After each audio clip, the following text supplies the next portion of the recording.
ये हमारे दमन का नानी दमन की जेटी है, जहाँ पर आपने देखा होगा कि हमारे बाप दादा के समय से, पोर्चुगाली समय से मछुआरे अपनी नाव को यहाँ पर रखते हैं और यहीं से नाव जब मच्छीमारी के लिए जाना चाहती है तो यहाँ से ही नाव को समुद्र में उतारा जाता है आइस वगैरह भरकर, और यहीं से नाव जब मच्छीमारी करके आती है तो यहीं पर समुद्र किनारे यहीं पर पार्क कर दी जाती है, जहाँ से मच्छियाँ अंदर से जो फिशिंग करके आती है वो मच्छियों को यहाँ पर अलग किया जाता है।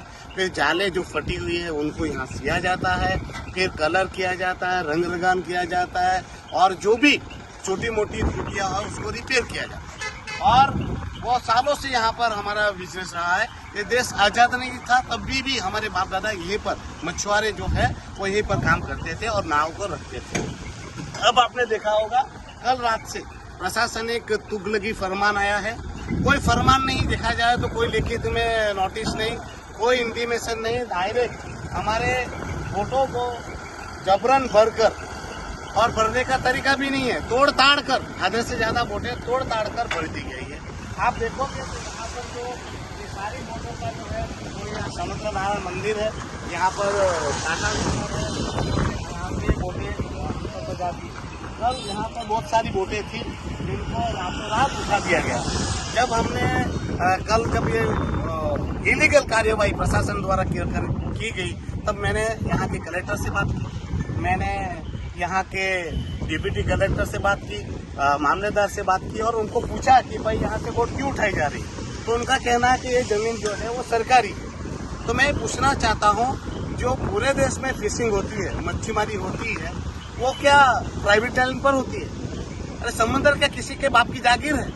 ये तो मछुआरों की जागीर है। मच्छीमारी के लिए काम ही सरकारी जमीन पर होता है। जितने भी बंदर बने हैं, पोर्ट बने हैं, वो सारे सरकारी जमीनों पर तो बने हैं। ये बोट क्या कार थोड़ी है, क्या बाइक थोड़ी है, उसको समंदर से उठाकर अपने घर पे पार्क करेंगे। तो ये जो है वो पूरे भारत में जहाँ भी मछुआरे रहते हैं वो सरकारी जमीन पर ही मच्छीमारी करते हैं, वहीं पर बोट रखते हैं। तो कल को तो ये भी बोलेंगे कि भाई बोट यहाँ पर रखी है, वो भी सरकारी जमीन पर है, समंदर जो है वो भी तो सरकारी है।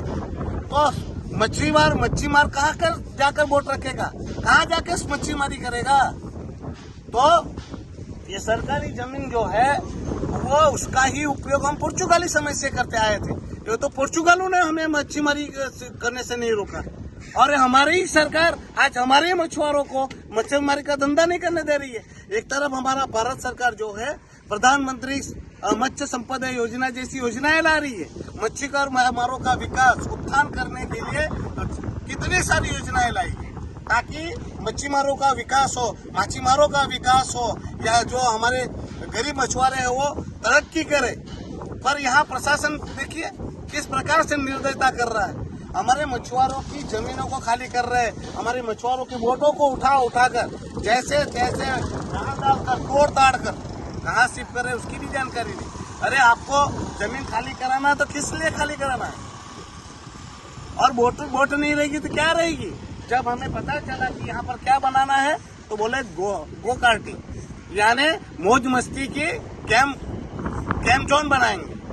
अरे हमें गेम जोन की जरूरत नहीं है, मनोरंजन के लिए तो दमन में बहुत सारी चीजें हैं, और दमन में ये गो कार्टिंग नहीं था तो क्या टूरिस्ट नहीं आते थे?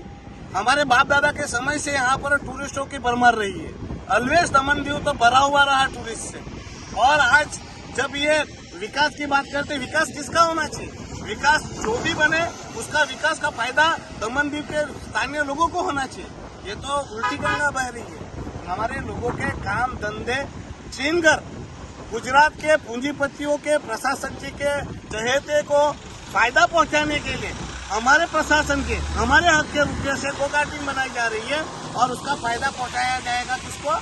वहाँ गुजरात से आए लोगों को, और उनके अय्यासी के लिए, मौज मस्ती के लिए हमारे गरीब मछुआरों के काम धंधे पर खतरा मंडरा रहा है, उनके रोजगार छीने जा रहे हैं। मैं प्रशासक जी को कह रहा हूँ कि तुरंत से तुरंत कलेक्टर को बदली किया जाए। ऐसे भी जो कलेक्टर सौरभ मिश्रा जी हैं उनके रैंक रिकॉर्ड में भी, जमीन के मामले में भी वहाँ पर डिपार्टमेंट में बहुत सारी फरियादें हैं। और कल भी मैंने उनसे बात कही तो ये कह रहे हैं कि ये नीति नियम है, तो ये नीति नियम बनाकर रातों रात थोप कर हमारे हक और अधिकार छीनेंगे और हम चुपचाप बैठेंगे, तो ऐसे तुगलक कलेक्टर की हमें जरूरत नहीं है। मैं ये सेशन तक का मौका दे रहा हूँ प्रशासन को कि कलेक्टर को तुरंत से तुरंत कलेक्टर पद से हटा दिया जाए, अन्यथा सेशन खत्म होने के बाद दमन दीव में एक बड़ा जन आंदोलन होगा और ये जन आंदोलन तभी शांत होगा जब ये दमन दीव में वैसे जितने भी अधिकारी है वो मनमानी रोकते नहीं और हमको ऐसा लगता होगा कि हम कानूनी कामगिरी नहीं करें तो कानूनी कार्यवाही भी हम करेंगे और ये प्रशासनिक तुगलकी जो भी निर्णय हुआ है उसका हम विरोध करेंगे। और फिर से कह रहा हूँ कि कलेक्टर स्वरूप मिश्रा का तुरंत से तुरंत तबादला किया।